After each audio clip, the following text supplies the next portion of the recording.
Sambas. Dan di dalam cerita ini, tidak banyak informasi yang menceritakan bagaimana latar belakang keluarga dari M. Namun yang jelas, M ini tinggal bersama ibu dan ayahnya. Mereka tinggal di lingkungan yang cukup damai dan para tetangganya pun saling bersosialisasi.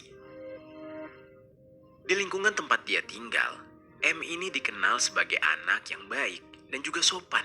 Makanya tidak heran jika M memiliki banyak teman di sekitarnya. Salah satu teman yang cukup akrab dengan dia dan masih tinggal satu desa dengannya yaitu Awan. Usia Awan ini sudah 15 tahun.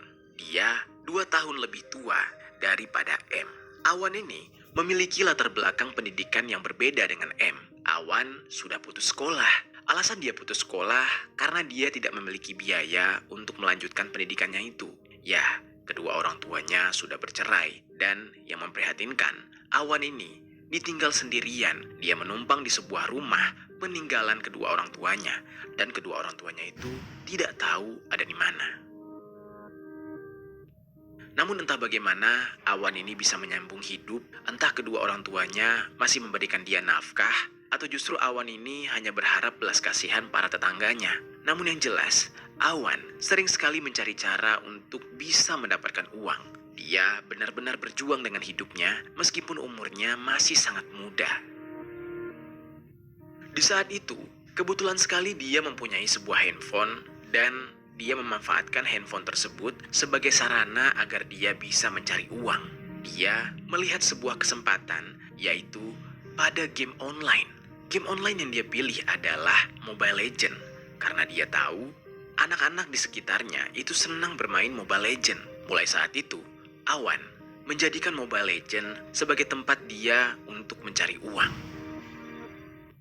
Dia belajar bermain Mobile Legends sampai dia jago dan ketika itu dia memainkan akun-akun Mobile Legends hingga akun tersebut menjadi besar.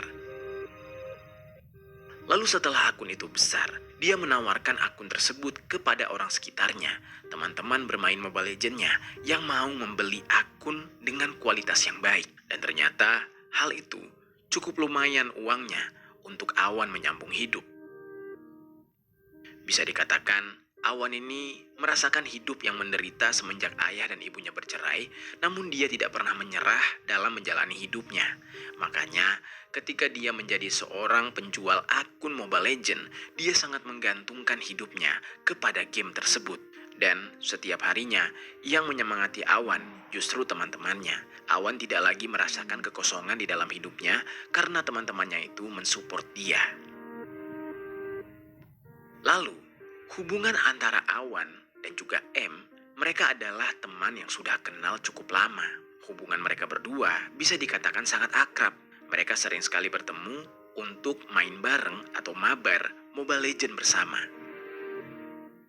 Lalu singkat cerita, tibalah pada suatu hari, sekitar bulan November tahun 2023. Seperti biasanya di saat itu, M ingin pergi bermain bersama teman-temannya untuk mabar Mobile Legends. Mereka biasanya berkumpul di sebuah tempat yang mereka jadikan tempat tongkrongan. Berkumpullah mereka di sana. Lalu, entah si M ini adalah pemain yang pemula atau memang dia sudah lama main Mobile Legends tapi ranknya tidak naik-naik. Tiba-tiba, Awan berkata kepada M, kamu nggak mau beli akun Mobile Legends ku aja? Daripada ranknya nggak naik-naik kan, mending kamu beli aja nih, aku jual murah kok, ucap Awan. Lalu, M di saat itu lumayan tertarik dengan tawaran itu. Dia berkata, oh iya, emang berapa harganya? Ini kamu beli aja lah 120.000 akunnya, jokinya 80.000, jadi 200.000 lah ya, ucap Awan memberikan tawaran kepada M. Lalu tiba-tiba M menjawab lagi, aku mau sih, tapi uang segitu aku belum ada. Kamu kan tahu sendiri, uang sakuku tuh sehari cuma berapa? Paling cukup buat jajan doang. Kalau aku minta sama orang tuaku, ya mana mau mereka ngasih kalau buat beli game doang, ucapnya. Mendengar hal itu, lalu Awan menjawab lagi, ayolah tenang aja, aman, nanti aja bayarnya kalau udah ada uangnya ya. Ya itu terserah kamu sih, kalau nggak mau ya aku mau nawarin ke orang lain. Maksudnya daripada aku kasih ke orang langsung, ya aku tawarin kamu dulu temanku, ucap Awan sembari meyakinkan M. Lalu M yang mendengar penawaran Awan yang cukup menarik karena boleh berhutang terlebih dahulu, akhirnya dia bilang, "Wah, boleh deh, aku beli aja ya. Jadi 200.000 kan? Ya udah aku bayar kalau udah ada uangnya. Jadi akunnya aku pakai dulu ya," ucap M di saat itu. Setelah itu, akhirnya terjadilah kesepakatan jual beli antara keduanya. Akun tersebut diberikan kepada M, sementara Awan bersedia menunggu M untuk membayar belakangan. Lalu singkat cerita, hubungan antara M dan Awan berjalan baik-baik saja selama Awan menunggu M membayar akun Mobile Legends-nya. Mereka tampak sering bermain bersama, entah di sekolah maupun di lingkungan tempat mereka tinggal. Lalu, tibalah pada suatu hari, tiba-tiba saja Awan itu sedang terdesak dan butuh uang. Entah untuk apa uang tersebut, namun yang jelas di saat itu dia sampai bingung harus mendapatkan uang di mana. Dan dia benar-benar harus punya uang di hari itu juga. Di saat itu dia berpikir lumayan lama, sampai akhirnya dia teringat kalau dia pernah menjual akun Mobile Legends kepada M temannya. Namun di saat itu, dia tidak berpikir untuk langsung menagih. Awan berniat akan menanyakan perihal itu ketika nanti bertemu dengan M di tempat mereka nongkrong. Singkat cerita, sekitar bulan Januari mereka kembali bermain sama-sama. Dan sesuai dengan rencana, pada hari itu Awan mencoba menanyakan soal uang pembelian Mobile Legends tersebut kepada M. Karena menurutnya, itu adalah hutang yang sudah lama yang belum kunjung dibayar oleh M. Lalu di tengah-tengah mereka sedang asik-asiknya bermain, tiba-tiba Awan berkata kurang lebih seperti ini. M, udah berapa bulan ya kamu belum bayar tuh uang Mobile Legends? Itu kan hutang kamu sama aku. Kebetulan aku sekarang lagi butuh uang banget nih. Aku mau minta sekarang, kamu ada nggak? Tanya Awan dengan nada yang sangat baik kepada M. Lalu M pun menjawab, "Yah, aku belum ada uangnya kalau sekarang. Nanti ya, sabar dulu ya."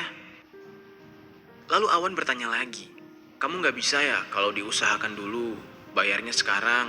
Tolong dong, aku lagi butuh banget uang nih.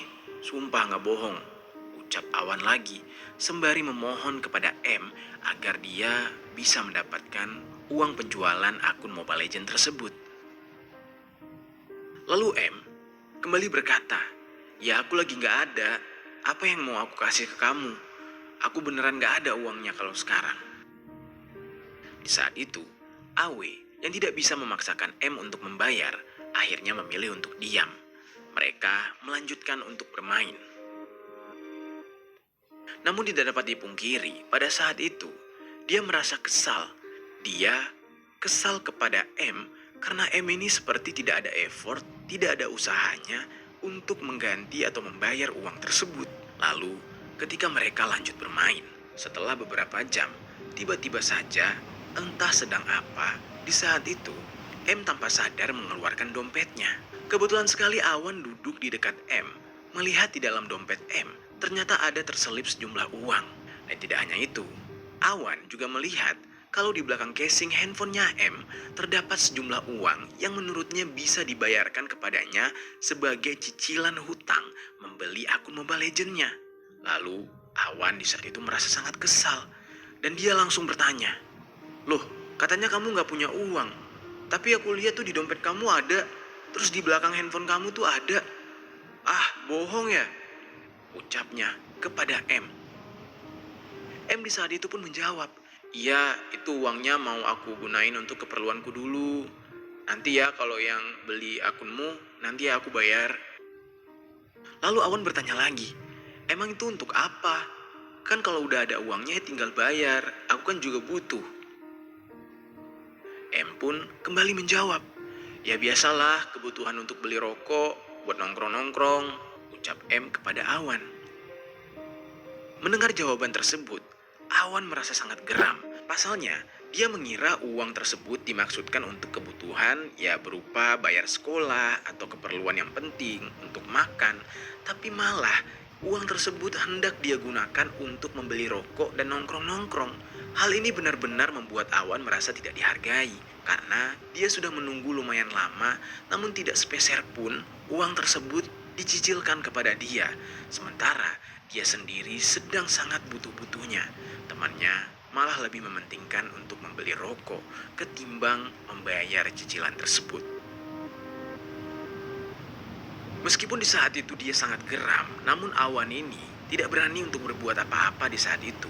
Lagian, dia juga tidak mau kalau harus kelihatan berantem di depan teman-teman yang lain. Makanya, Awan pun memutuskan untuk diam, menahan emosinya.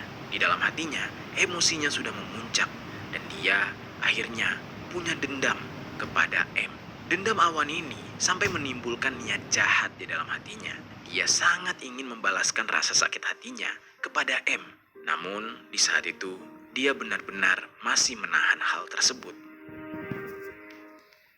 Lalu beberapa waktu kemudian, rasa dendam di dalam hati Awan itu semakin membludak. Dia sudah tidak tahan lagi dan tiba-tiba dia terfikir untuk merencanakan aksi penghilangan nyawa. Namun sobat, di tanggal 27 Februari tahun 2024, Awan baru mulai memantapkan hatinya dan mengumpulkan mentalnya untuk membalaskan rasa dendamnya kepada M. Di saat itu, dia sudah mulai menyusun rencana. Langkah-langkah apa yang harus dia ambil untuk menghabisi sahabatnya sendiri. Di saat itu, dia meminta M untuk ketemuan di salah satu kawasan kebun jeruk yang ada di Dusun Matang Kuang, Desa Matang Segaru, Kabupaten Sambas, Kalimantan Barat. Lokasi tersebut benar-benar sebuah kebun jeruk yang sangat sepi, jauh dari keramaian. Entah apa yang dibicarakan oleh Awan kepada M di saat itu, sehingga M mau bertemu dengannya di kebun jeruk yang sepi tersebut. Pasalnya nih sobat, Awan ini mengajak M ke kebun jeruk itu tepat pada jam 8:30 malam. Yang mana udah pasti lokasi tersebut sangat gelap dan juga sangat sepi. Lalu singkat cerita, bertemulah mereka di tempat yang sudah disepakati. Saat itu, M sempat berpamitan kepada kedua orang tuanya. Dia mengatakan ingin melaksanakan sholat maghrib bersama teman-temannya di masjid. Dan setelah sholat maghrib, dia merencana untuk tidak langsung pulang ke rumah. Dia ingin menemui Awan temannya. Lalu akhirnya, hal itu benar-benar dilakukan oleh M. Dia sempat pergi sholat dan setelah itu pulangnya, dia langsung menuju ke tempat yang sudah dijanjikan bersama Awan. Sesampainya dia di kebun jeruk tersebut, entah apa yang dibicarakan oleh M dan Awan di saat itu. Dan entah mereka sempat cekcok atau justru Awan langsung melancarkan aksinya. Namun yang jelas, berdasarkan dari video rekonstruksi yang dilakukan oleh pihak kepolisian, setelah Awan tertangkap, diceritakan kalau Awan ini melakukan eksekusi kepada M. Di dalam video rekonstruksi yang beredar, Awan itu membekap mulut M dan memiting leher M dengan sangat kuat. Dia benar-benar menggunakan seluruh tenaganya untuk memiting leher M atau mencekik leher M hingga M sampai kehabisan nafas. Lalu ternyata di saat itu Awan juga sudah mempersiapkan sebilah pisau dan pisau tersebut dia tikamkan ke beberapa bagian tubuh M hingga M di saat itu tewas di tangan Awan. Entah apa yang ada di pikiran Awan. Dia hanyalah bocah berumur 15 tahun, tetapi sudah bisa berpikir dengan sangat keji seperti itu. Emosinya yang sangat memuncak mendorong dia menjadi seorang eksekutor yang kejam. Setelah dia mengeksekusi M, di saat itu Awan mulai bingung harus dia apakan jasad sahabatnya itu. Lalu akhirnya, setelah lama berpikir, dia pun memilih untuk membuang jasad M ke dalam semak-semak hutan. Tanpa buang-buang waktu, Awan langsung menyeret tubuh M ke area hutan di dekat kebun jeruk tersebut. Dia menyembunyikan jasad M di semak-semak agar tidak ada satu orang pun yang melihatnya.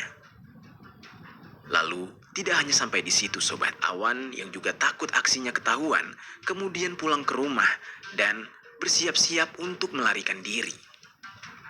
Saat itu, yang terbesit di dalam otaknya adalah Awan kepikiran untuk melarikan diri ke perbatasan Indonesia dengan Malaysia. Entah dengan cara apa dia bisa ke sana dan entah dari mana uang yang dia dapatkan untuk kabur.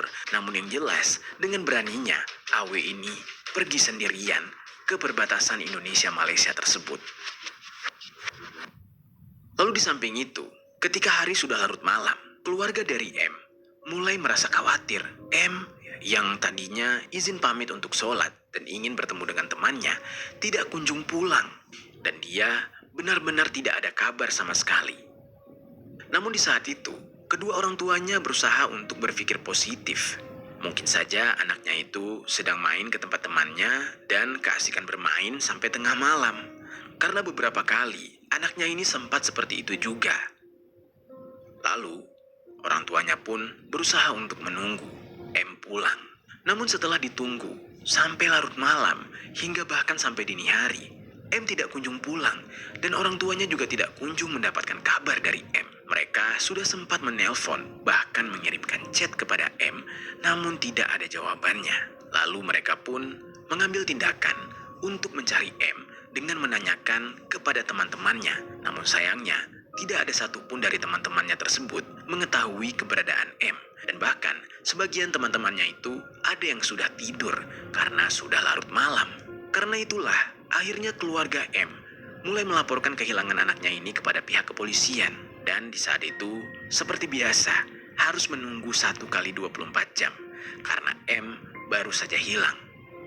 Lalu orang tuanya menunggu sampai esok hari dan pihak kepolisian pun setelah itu mulai mengarahkan anggotanya untuk melakukan pencarian. Namun, di hari pertama pencarian, sama sekali tidak membuahkan hasil. Pihak kepolisian dan keluarga tidak menyerah begitu saja. Mereka masih terus mencari keberadaan M. Selama mencari, orang tua M benar-benar frustasi karena mereka benar-benar tidak bisa menemukan jejak M. Sudah berhari-hari, mereka menahan rasa rindunya kepada anak mereka tersebut. Namun, titik terang belum juga kunjung didapatkan. Seminggu pun berlalu, pencarian masih dilakukan. Hal ini tidak mendatangkan titik terang apapun dan tidak ada satupun barang bukti dan petunjuk yang bisa mengarahkan pihak kepolisian untuk menemukan M. Lalu, orang-orang sekitar, bahkan teman-temannya M pun juga ikut mencari keberadaan M. Lalu tibalah pada satu waktu, ada seorang warga yang identitasnya tidak disebutkan. Kebetulan sekali dia tengah pergi ke kebun. Saat dia berjalan, dia sempat mencium adanya aroma yang tidak sedap. Yang mana sebenarnya aroma yang tidak sedap tersebut sudah tercium beberapa hari belakangan. Namun di hari itu, bau tidak sedap itu benar-benar makin menyengat dan semakin busuk baunya. Lalu karena bau tersebut tidak biasa dan rasa penasarannya yang tinggi, warga tersebut kemudian mencari sumber dari bau busuk itu. Dan ketika dia menjejaki bau itu, dia mendekat dan melihat sebuah gundukan semak-semak. Di sana, dia bisa melihat banyaknya lalat yang berkerumunan. Saat itu, dia mencoba membuka semak-semak tersebut. Dan betapa terkejutnya dia.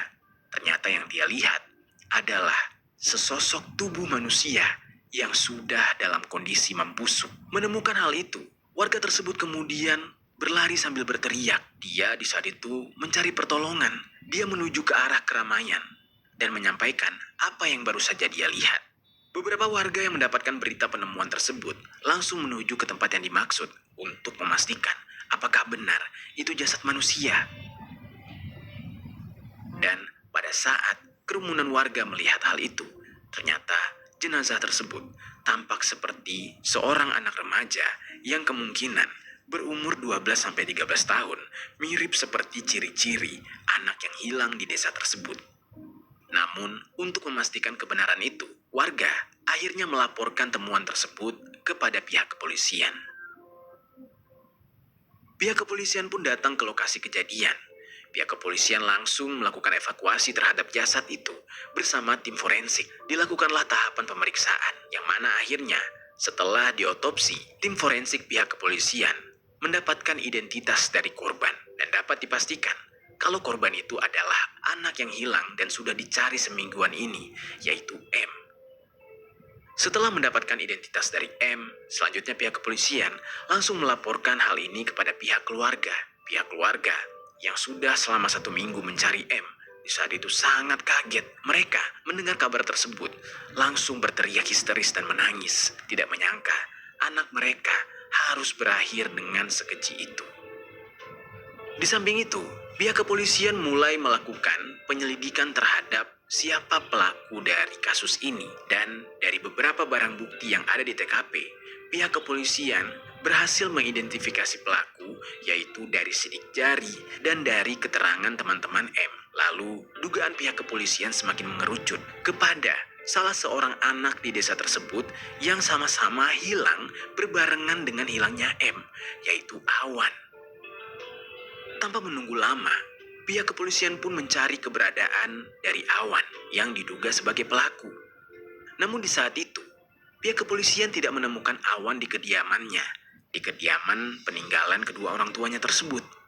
Hingga pada akhirnya, pihak kepolisian mengerahkan anggotanya hingga mendapatkan informasi jika Awan pada saat itu sudah berada di daerah perbatasan Indonesia-Malaysia. Tepat pada hari Rabu tanggal 6 Maret tahun 2024, Polres Sambas langsung bergerak cepat. Awan yang sudah diketahui lokasinya langsung diringkus oleh pihak kepolisian dan berhasil diamankan. Di saat itu, dia berada di wilayah perbatasan yang bernama Aruk, Kecamatan Sajingan Besar, dan dia pun dibawa ke Mapolres Sambas. Bocah 15 tahun itu ditangkap tanpa adanya perlawanan. Dan setelah dia diamankan oleh pihak kepolisian, dia pun diinterogasi. Dia ditanyakan kenapa dia tega melakukan hal sekeji itu kepada sahabatnya sendiri. Lalu Awan di saat itu hanya menjawab. Dia bilang dia sakit hati karena uang hasil penjualan akun Mobile Legends-nya yang merupakan hutang tidak kunjung dibayar oleh M. Makanya dia di saat itu sudah kepepet, terdesak uang. Tetapi M justru malah tidak membayar uang Awan dan menggunakan uangnya hanya untuk bermain-main, untuk merokok, untuk nongkrong. Sementara Awan sudah membutuhkan uang untuk kebutuhan sehari-hari. Dan akhirnya semuanya pun terang benderang. Pihak kepolisian tidak bisa membenarkan tindakan yang dilakukan oleh Awan. Meskipun memang kalau menurut ceritanya Awan, yang salah di dalam kasus ini adalah si korban. Dan karena kejadian ini, Awan yang diduga melakukan tindakan pidana eksekusi berencana kemungkinan besar akan dikenakan pasal 340 KUHP atau tindak pidana kekerasan terhadap anak di bawah umur sebagaimana yang dimaksud dalam pasal 80 ayat 3 Undang-Undang Republik Indonesia Nomor 35 Tahun 2014 tentang perubahan Undang-Undang Nomor 23 Tahun 2022 tentang perlindungan anak. Dan setelah itu, jasad dari M akhirnya dipulangkan kepada keluarga dalam kondisi yang sudah sangat mengenaskan. Tubuhnya sudah mulai membusuk dan tidak lagi berbentuk. Namun pihak keluarga langsung menguburkan jasad M di tempat pemakaman umum di daerah mereka tinggal. Rasa duka yang mendalam membuat kedua orang tuanya benar-benar merasa kehilangan anak kesayangan mereka. Itu dia sobat, kisah dari Awan, eksekutor muda yang menghabisi nyawa M hanya karena hutang yang tidak kunjung dibayar sebesar Rp120.000 dari hasil menjual akun Mobile Legends. Apa pelajaran yang bisa kita ambil dari kisah ini?